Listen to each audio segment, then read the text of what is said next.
hunter. My name's Makoto Naegi. Sayaka Maizono. Leon Kuwata. Chihiro Fujizaki. Kiyotaka Ishimaru. Kyoko Kirigiri. Celestia Ludenberg.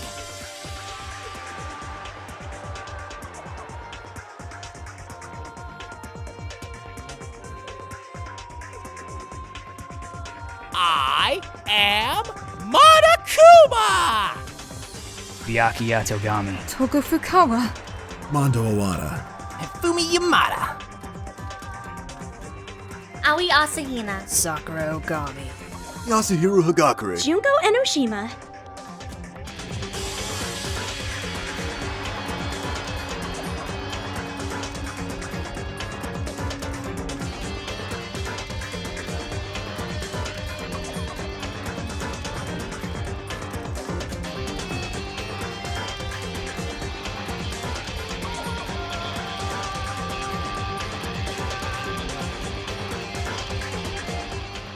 Now then, let's get things rolling!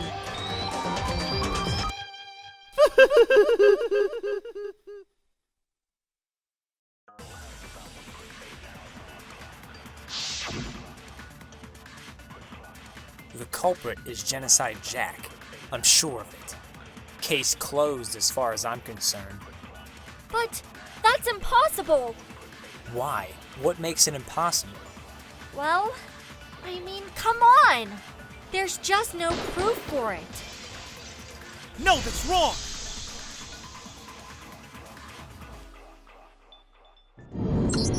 I might know one reason he could be involved. What? I found this file while I was looking around the archive in the library. I guess it's some kind of confidential file the police put together about the Genocide Jack case. What? That's kinda weird as shit, isn't it? What was something like that doing in the library?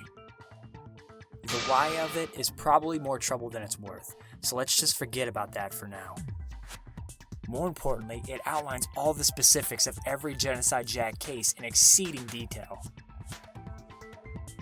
According to the file, there appear to be two defining characteristics in every Genocide Jack case. The first is that a bloody message is found written at the scene of every murder. Oh, that's right. Booblust! No. It's actually bloodlust. But more important is the other characteristic, and it's something that has never been made public. Never made public? What the hell is it? Why don't you tell them, Makoto? The other characteristic of every Genocide Jack case, which the world at large doesn't know. If I'm not mistaken, it has to do with the positioning of the body. I got it! Apparently, in every Genocide Jack case, the killer suspends the body in a certain way. Other than the killer, the only people who know about this are the higher-ups in the police department.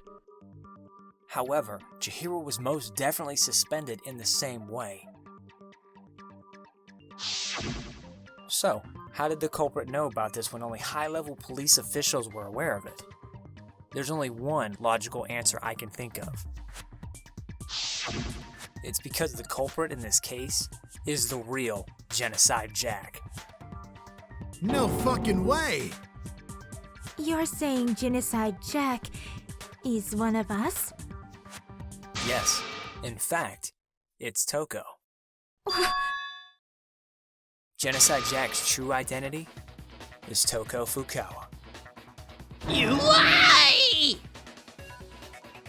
What? Hey, okay. Wait, hold on a sec. Toko has, like, bloodophobia or whatever, remember? What kind of serial killer is afraid of blood? Is Toko Genocide Jack? The answer is yes and no. Another riddle? Man, why's this gotta be so complicated? It's a riddle for sure, but I feel like I understand it. What it means for Genocide Jack to be Toko, but also to not be Toko. The answer is that she's not just one person, but multiple people, right? Is it because Genocide Jack has a split personality? Huh? I think I read that somewhere in the file too. They thought that the suspect might have, what did they call it? Dissociative identity disorder. Okay, but still, to go and say that about Miss Fukawa is... Perfectly acceptable. Toko's strange behavior after seeing the body is proof enough that she has a split personality. The one thing that shows Toko could have a split personality, it has to do with her behavior. I got it! You're talking about how she started acting totally different than usual, right? That's right. Think back. She fainted when she saw Chihiro's corpse, and then when she woke up... I'm fine. I'm fine!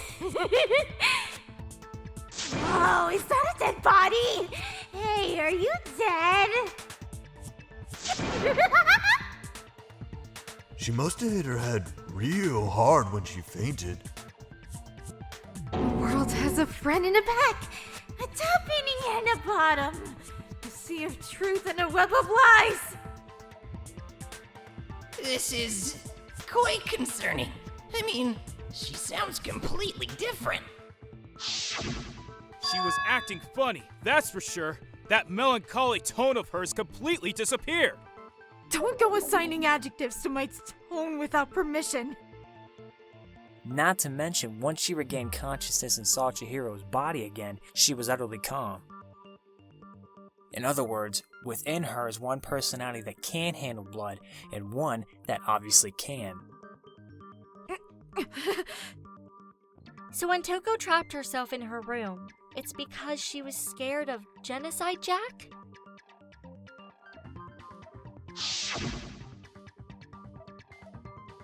I won't let Genocide Jack have control. I'll drive out the killer. Drive out the murderous fiend. The reason she locked herself in her room wasn't to keep other people from getting in. It was to keep her other personality from getting out. What? Toko was afraid of the murderous fiend inside of her, of killing even more people. How? Yeah. How can you know all this? I do believe you misunderstood her. What she's trying to say isn't how can you know all this? No, what she wants to know is how could you tell them? Huh? Last night, just before Monokuma gave his motive speech, Toko and I had a strange conversation. She told me a most interesting story. She said a murderous fiend lived within her, and she was afraid it could appear and attack at any time. And that trepidation is what's caused her to have such a bleak attitude. Isn't that right, Toko?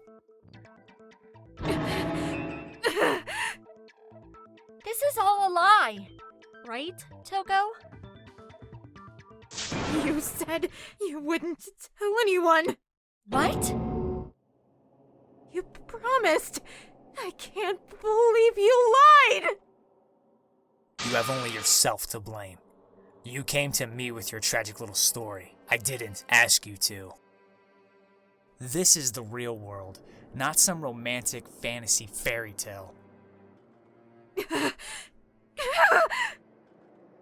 Besides, you broke your promise first. You said that as long as you were here, no matter what, you wouldn't let Genocide Jack kill anyone. But in spite of that promise...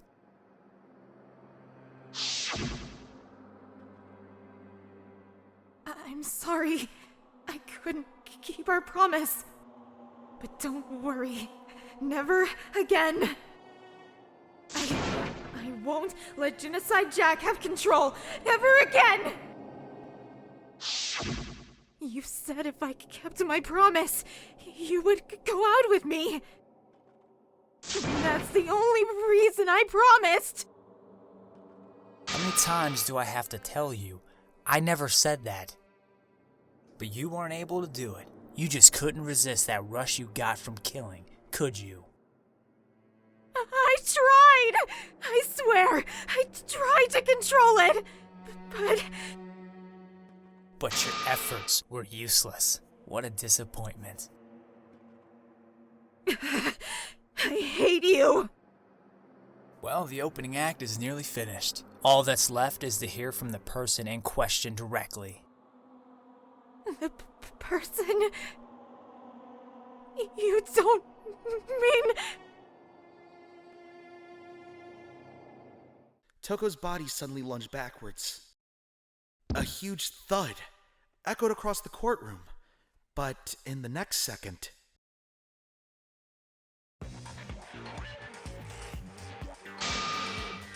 Well, hello there! Is it me you were hoping to see? What the heck? So you figured it out, huh? Well, whatever. What are you gonna do? I'm the ultimate murderous fiend, Genocide Jack! Or better yet, let's go with Genocide Jill! What the fuck is this? Toko, what happened to you? Not Toko. That's a loser name. And what happened is a textbook split personality. So what if one of them happens to be a serial killer? You should turn a blind eye to one's faults. She's so intense. Like they say, sound in murderous mind, sound in murderous body. This one is so different from the one we've come to know.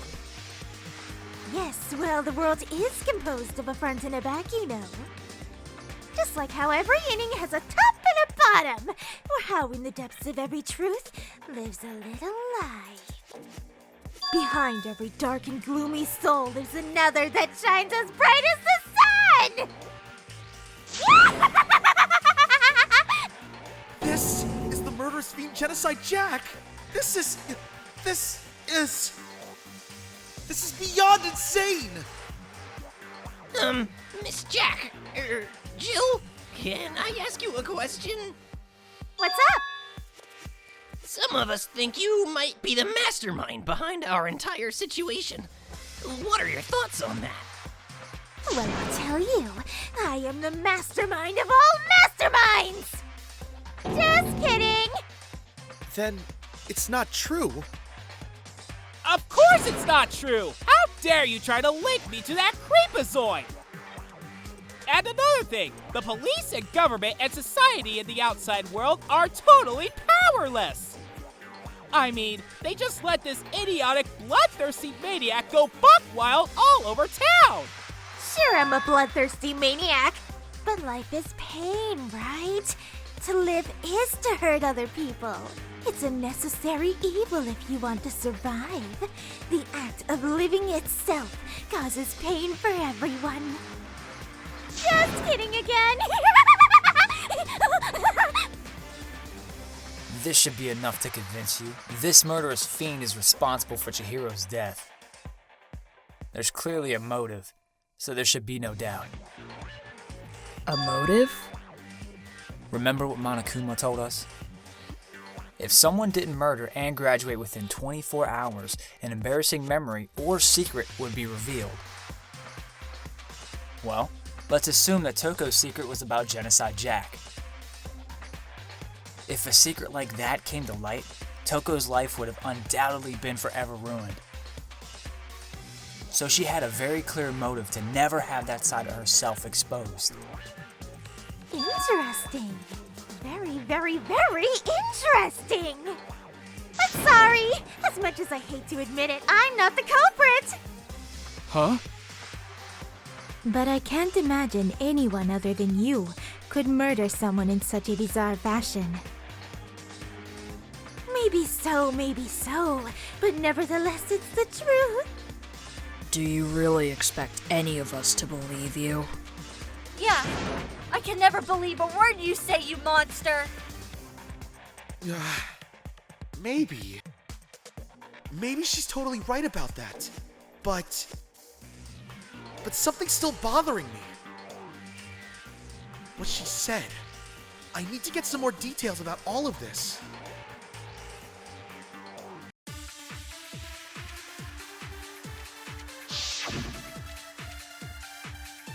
Sorry, but I didn't kill anyone! You say that, but do you really expect any of us to believe it? Perhaps if you had an alibi, that would change things. Oh, an alibi, huh? Now we're talking! When you compare your past murders to this incident, the modus operandi matches completely. No, that's wrong!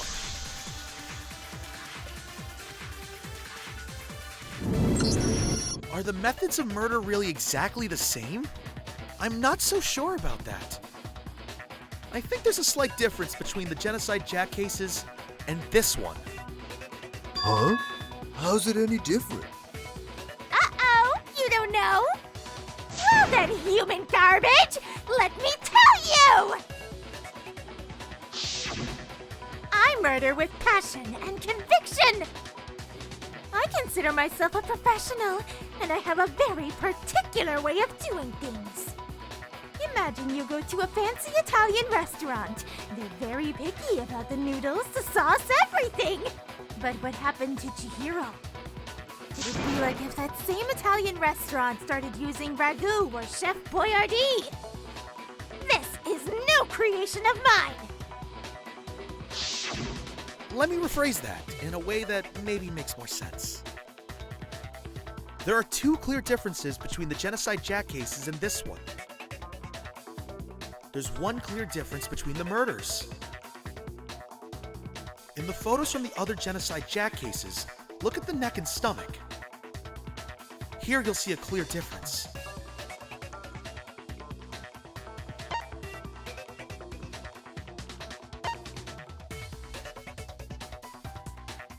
I got it! For one, the cause of death is different. In the Genocide Jack murders, all the victims were killed the same way. According to the case file, they were all apparently killed with a pair of scissors. But Chihiro died from a blow to the head, right? Ah, yes! That is remarkably different from the other murders. Wouldn't it be strange for someone who kills the same way without fail to suddenly change their method? And there's more. One more conflicting detail. That's right! In my recipe of murder, if the bloody message is the tortellini, then the arrangement of the body would be the pesto sauce! Could you please stop comparing killing people to cooking? So, are you saying the other difference has to do with how the body was arranged? That's right! The second difference is related to how she was suspended. In the photos of the other Genocide Jack cases, all the other victims were stabbed through their hands. Here, you'll see a clear difference. I got it! Do you remember what the killer used to suspend her? They used some kind of rope to hang her up by her wrists. What is your point?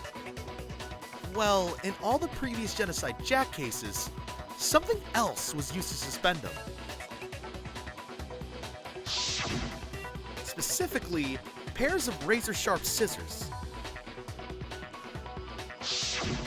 And guess what? I used my own specially designed scissors for the murders and the arrangement. Like I said, I'm a professional, so naturally I'm very picky about the tools I use. And, you know what else? Big Mac said there's two differences, but he's wrong. Big Mac? Are you referring to me? Listen up, Big Mac. There's actually one more difference. Huh? My word, you really didn't notice? Take a look at who the victims were in each Genocide Jack case. There's a pattern there just waiting to be discovered. A pattern? Figure that out, and it'll be plain as death why I couldn't have possibly killed that little lolly girl. Let's see. There was a pattern surrounding the Genocide Jack victims, and Chihiro didn't fit it.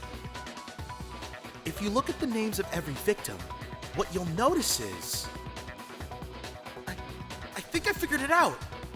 I know why she couldn't have killed Chihiro! I got it! Is it because Chihiro was a girl? Bingo! Bullseye! Right on the money! What are you talking about? In all the Genocide Jack cases, all the victims had something in common. Ken Harada, 32. Tetsuhiro Honda, 17. Shoji Gaku, 23. Kano Issei, 14. Takeshi Yoshida, 30. Komatsuna Taro. Takefumi Gono. Uchiha Naoida. Takeshi Masamue. Yuto Yumejima. There was no end to it. They were all guys? That's right! The people I kill with such passion and conviction are all adorable little men! I can't believe I said it! I'm so embarrassed! The hell is wrong with you? I can't help it. I'm just a full-throttle boy-on-boy fangirl, and the mopey side of me just hates it. But now I'm on the fast track to becoming a full-fledged fan madam! So since Chihiro was a girl and not an adorable little man, you wouldn't kill her? Would an Italian chef suddenly start making ramen just because they're both noodles? Don't be stupid. I have too much passion and conviction to cross that line. That's the absolute reality of the one and only. We get it. You've clearly explained your hobby and your philosophy, but that's not all there is to it. It's a different matter entirely when you're forced to kill in order to survive. Quiet, lonely cur! Lowly cur? I would never kill for a reason as petty as mere survival. And if by some fluke I did kill to survive, why would I bother with the message and arrangement? It'd make me the obvious suspect. That does make some amount of sense. Plus, whatever reason I have for killing, I would never leave out my prized scissors. Who would go out of their way to use a big, stupid, heavy dumbbell? Maybe you used the dumbbell because you couldn't find any scissors in the school. Any scissors? I don't use just any scissors. I only use my own set of high-class, envy of the entire world scissors! Okay, whatever. There still aren't any in the school. Are you sure about that? Da-da-da-da! She's fully equipped! That's right! So I can kill anywhere, anytime! Why would I resort to dumbbells or rope when I have my trusty scissors by my side? Go ahead, tell me I'm wrong. You can't, can you? Gutter dogs, all of you! Not to mention, I have no clue how to tie a good knot, so rope's totally out of the question anyway. I have no idea what's going on anymore! Could such a heinous villain really be innocent? But the body really was suspended, right? And nobody but the police knew about that. Yeah, that's why we figured it had to be the real deal and not some copycat killer or whatever. Actually, hold on. There is one person. One person who could have copied the Genocide Jack cases.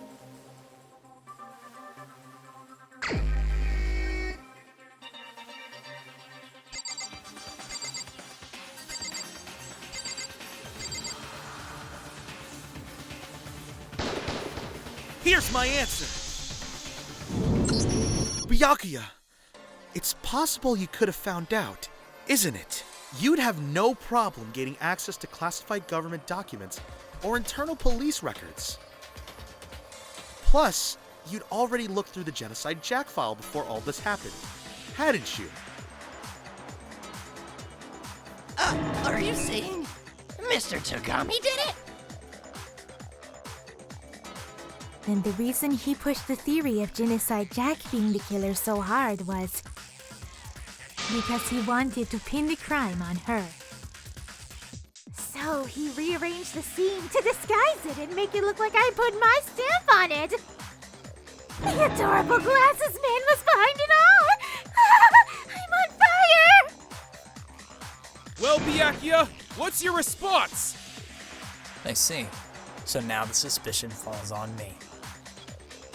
Then I must ask, when would you say I began acting suspicious? Surely you must have an answer. Looking back and thinking about it now, the way you were acting right before we discovered the body was a little strange. In the locker rooms. They're suspicious. Very suspicious indeed. Wouldn't you agree? Huh? Suspicious? It seems nobody searched the locker rooms. Let's start with the girls' locker room. You wanted to go to the girls' locker room right away, right? But since you're a guy... I should have naturally thought of the boys' locker room first. Is that what you want to say? The victim was Chihiro, a girl. Hence why I said we should check the girls' locker room. Nothing strange about that, I'd say. On the contrary, there's something very strange. Okay then, what's so strange about it? Go ahead, share with the rest of the class. There was a clear contradiction in what Byakuya just said. I need to make it clear to everyone!